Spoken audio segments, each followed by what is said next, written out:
Chapter 9. Upside Down. We've managed to catch the very train my father was hoping we would. The two of us are possum belly on the roof of a westbound passenger car. We're on our way to Chilagi, just one stop farther along the way, according to Pop. Normally I'd enjoy riding this way. It's a fine, sunny day. The air is warm and fresh as it washes over us. You have a great view from the top of a train car. But I can't take any pleasure out of this ride right now, not when my mind is going even faster than this train. What I had overheard of the conversation Pop had with Sheriff Boyle last night has put unanswered questions into my mind. They're all about Chilagi, the place Sheriff Boyle mentioned and also called Plainsview. What is it? Why did my father run away from it? Those questions and a dozen more are elbowing one another inside my head. There was no time last night to ask any of those questions, though, and this morning we had to hustle to make it in time to flip this ride. Now, though it is just the two of us together, this is still not the time when I can ask questions. What with the train doing a good 40 miles an hour, the wind whipping past us is too strong for any conversation at all. I reach over and grasp my father's arm. He turns his head to look at me. There are these hand signals he taught me, a whole bunch of them. Ones I guess he must have learned when he was over there in the war. I use a couple of them now. First, I tap my chest. That means me, or I. Then, I hold my right hand up, palm out, and sort of waggle it back and forth. That means a question. I have a question. Pop lifts his own right hand, sticks out his index finger, and drops it down. Yes. He points with his lips behind us, where there's a string of boxcars. We make our way back, hop off our passenger car onto the one behind it, careful to land soft enough to not make any thumping sound that might attract the attention of a conductor. Most conductors don't mind men hitching a ride. That is especially so because nearly all hobos stay true to rule number 11 of the code, to always ride your train respectfully and never interfere with the operating crew. But there are some conductors who have a mean streak in them and will kick off even the most polite of us, so we try to go unnoticed as much as possible. The first boxcar we reach has its door shut tight, as does the next. But the third car's right side door is half open. Even better, it is empty. The straw in the stalls and the lingering scent of livestock tell me horses were recently transported in here. So we watch our step as we make our way over to a couple of wooden boxes to sit on. Sort of like Cap's packing crate, though all that's under our seats are loose hay and a scatter of oats. Pop looks at me, waiting. But now that it's quiet enough to talk, I feel hesitant. I take out my comb and run it back through my hair a dozen times on each side. You never need to put a drop of oil on your hair if you just comb or brush it regular. The natural oils in your scalp are all you need. That is what Mom taught me. I put the comb away, rub my hands together. I have never been much for words, as far as saying them goes. Right now it's harder than usual to speak. Finally, I just blurt out what's on the top of my head. So, I'm Indian? Half, Pop replies. As you know, your mom was Armenian, though that was about all we knew, what with her being an orphan. You are half Creek Indian. Half Indian? What does that even mean? Feels like a rock I didn't know I'd swallowed is stuck in my gut. Some things are making sense, though, like the stories Pop told me. Stories that he said I shouldn't ever share with anyone else. Were those Indian stories? Or all the things Pop knows about plants and nature, things he learned from his parents? Those must have been Indian things. Creek Indian, he said. And the sign language he taught me that was supposed to just be shared between the two of us. Was that Indian too? It's all too much for my brain to hold at once. I can feel my heart pounding.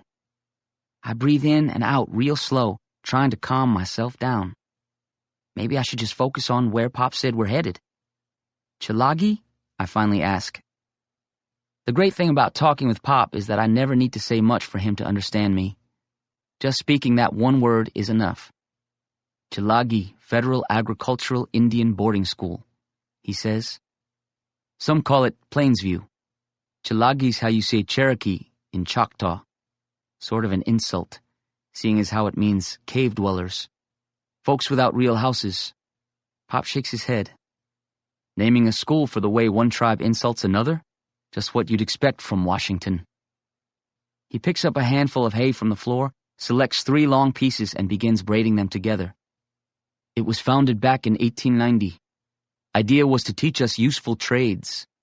Academic classes half the day, and the other half of the day, industrial. Farming, barbering, harness making, printing, baking, masonry, and the like for us boys. Domestic trades for the girls, such as sewing, housekeeping, and cooking. Boys and girls brought from more than 40 tribes, mostly from Oklahoma. Every age from first graders to high school, though now it is mostly 7th grade and up, which makes it all right for you, Cal, seeing as how you finished 6th. I take a deep breath. Why'd you run away? Pop takes a long look at me. Good question, son. No, it was not at all perfect. I'd say that most of us didn't really want to be there. Running away was something a good many did or planned to do one time or another.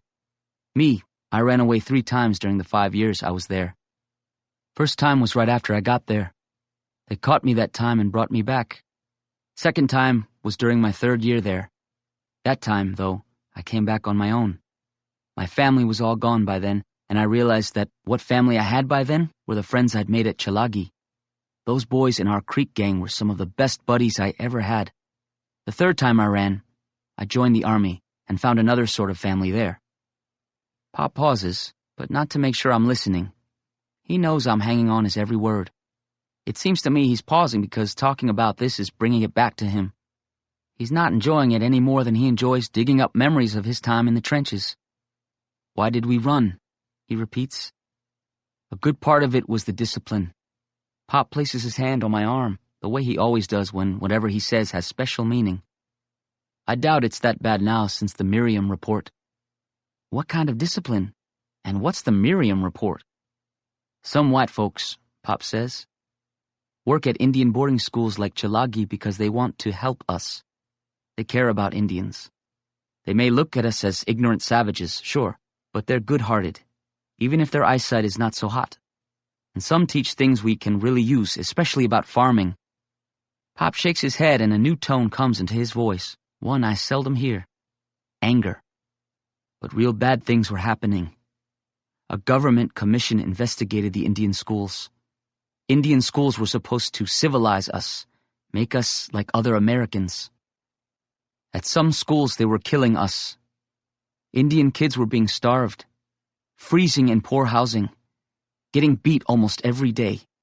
In some Indian schools there were more names on the school gravestones than the rolls of those who graduated. That's what the Miriam report said. Pop pauses. He looks far off, not at the landscape whizzing by or at anything in particular, just staring into space as he does at times when he's upset and trying to calm himself. Then he clears his throat and looks back at me. Cal, I never planned having you go to an Indian boarding school. He shakes his head. But now.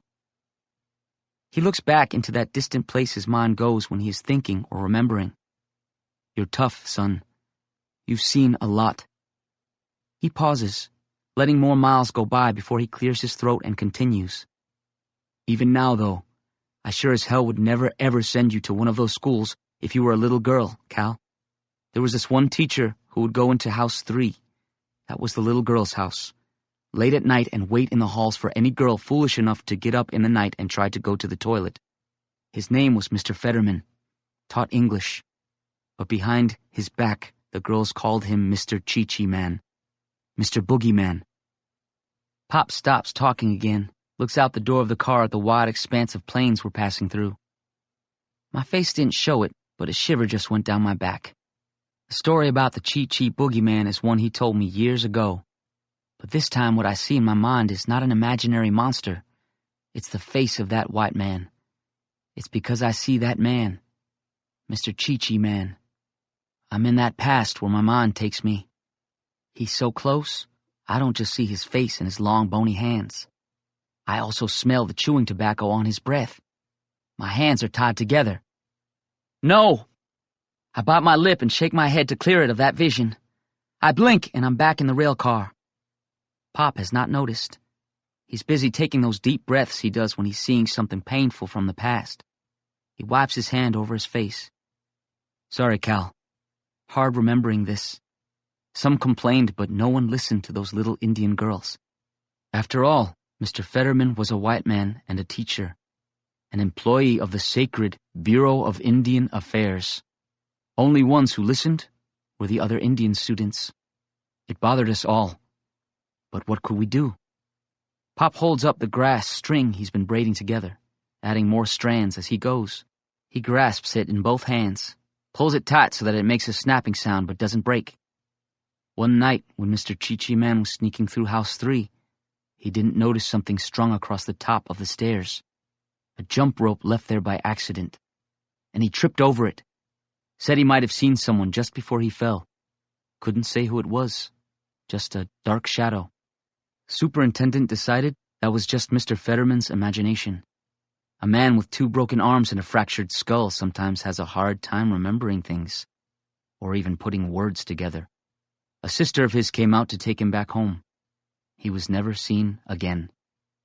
Pop smiles at me. I smile back. I just saw who was hiding in the shadows, ready to give a push if it was needed. But getting back to your question, son, as to why we ran, sometimes we just had enough of the military discipline. After all the drilling and training we went through at Chalagi, boot camp in the army was a breeze. There were the long days and being punished for talking Indian or breaking the rules.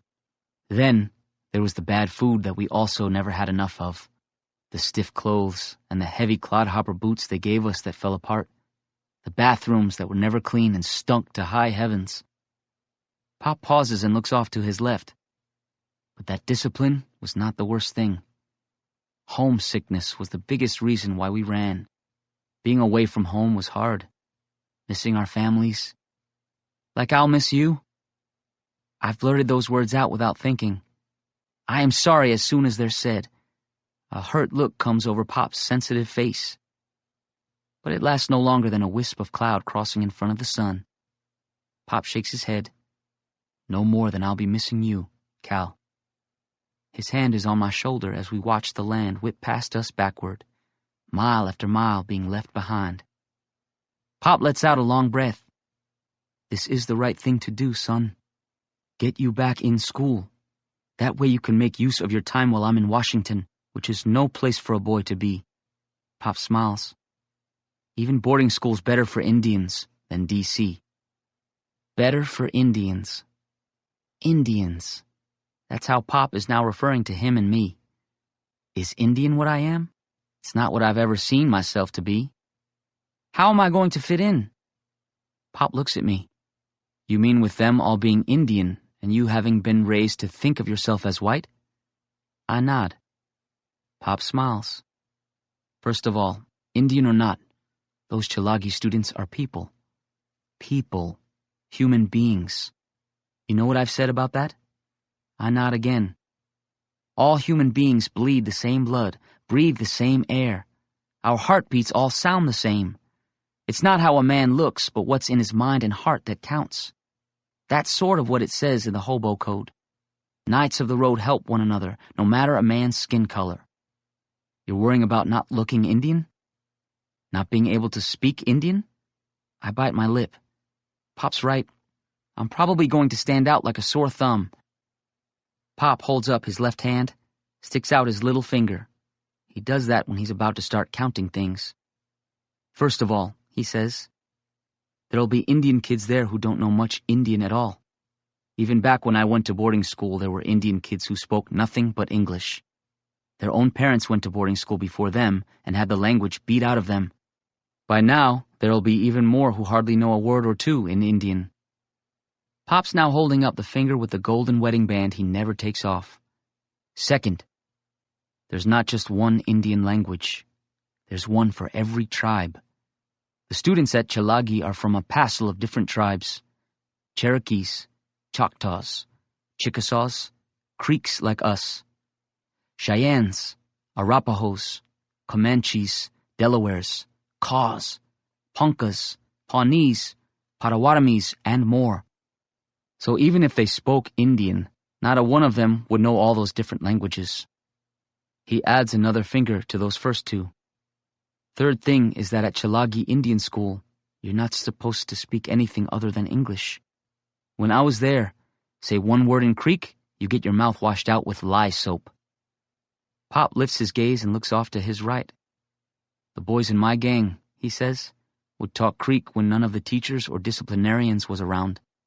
Then there was Danny Tiger. A small smile flits across Pop's face. Danny was a real rebel. Set the record for running away by the time he was 13. One day he walked right up to the head disciplinarian and said, "Hersky, like I told you, that's Creek for hello." Then before the man could say anything, Danny reached into his pocket, pulled out a bar of soap, and took a big bite of it. That earned him a whipping. But when I sneaked up to the guardhouse to toss a candy bar through the window, Danny said it was worth it just to see the look on that man's ugly face. Pop turns back to me. "Cal, I've been itching to share some of those stories with you. Tough as it was there, I never had any friends as good and true as those at Chalagi, even in the army. Makes me smile to think of them. Now that I've started remembering, it's hard to stop. Though it may be just the way the light coming through the boxcar door is hitting his face, his eyes look moist." Pop uncurls his pointer finger. "Fourth thing," he says. "You'll learn. I've never known anyone to be a faster learner than you, Cal. You're always listening, and you remember things first time around." Pop chuckles. "You'll learn a lot if you hang out with a Creek crew. Out of earshot of the teachers, us Creeks talked Indian as much as we could. Weekends, we'd go way out in the woods, make a fire and stomp dance. This one full-blood boy, Lincoln Big Fox, his family lived in Oklahoma City. Both parents went to Carlisle, so he was raised with not a word of Indian. When his mom and dad broke up, he ended up getting sent to boarding school. He was only at Chalagi for 1 year before his parents got back together and brought him home. But by the time he left, he knew half a dozen stomp dance songs and was able to speak pretty good Creek." Pop holds up his thumb. "Fifth thing is that back when I was in Chalagi, about a quarter of the kids looked no more Indian than Betty Davis or Laurel and Hardy. You'd see blue-eyed blondes and boys and girls with pale skin. Only thing they all had in common was Indian blood in their family and being poor." Pop pauses, dropping his hand. "It ought to be easier for you, Cal, than for those kids. There was always a lot more bullying of kids who looked white. And you don't. You look as Indian as I do. I think about all the times Pop and I have almost been taken for Negroes because of our brown skin. Times I wished I were blonde and fairer. But now it's going to be an advantage? The whole world seems upside down. I was lucky," Pop continues. "I got taken in right away by the Creeks and the older boys looked out for me. It will likely be the same for you.